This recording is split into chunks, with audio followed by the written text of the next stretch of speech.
Il y a quelqu'un récemment qui m'a écrit un message très touchant en parlant du fait qu'elle avait couché avant le mariage et du fait qu'elle n'était pas sûre que Dieu pouvait bénir un futur mariage par la suite.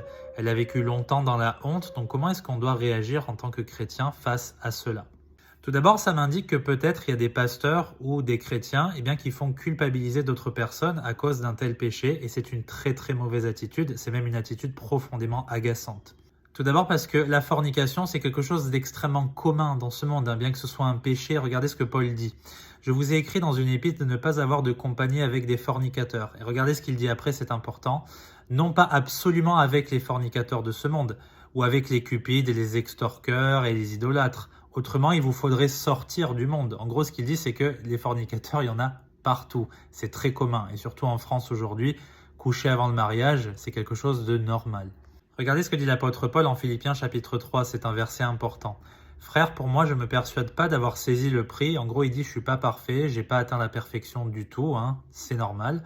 Mais je fais une chose, oubliant ce qui est derrière, et c'est très important d'oublier notre passé avant Christ, moi, et m'avançant vers ce qui est devant, je me presse vers le but pour le prix de la vocation céleste de Dieu dans le Christ Jésus. On doit avoir les yeux portés vers Jésus et pas portés vers nos péchés du passé qui ont été effacés par le sang de Jésus-Christ. L'apôtre Paul, il écrit à des païens les trois quarts du temps qui se sont convertis. Et vous savez que ces païens ont vécu dans beaucoup de péchés. Ils sont listés en Corinthiens aussi. Ils sont listés dans plusieurs épîtres. Est-ce que ça veut dire que c'était fichu pour eux?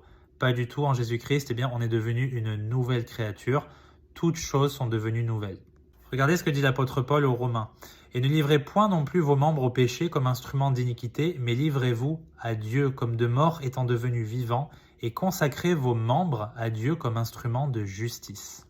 Psaume 103, il a éloigné de nous nos iniquités autant que l'Orient est éloigné de l'Occident.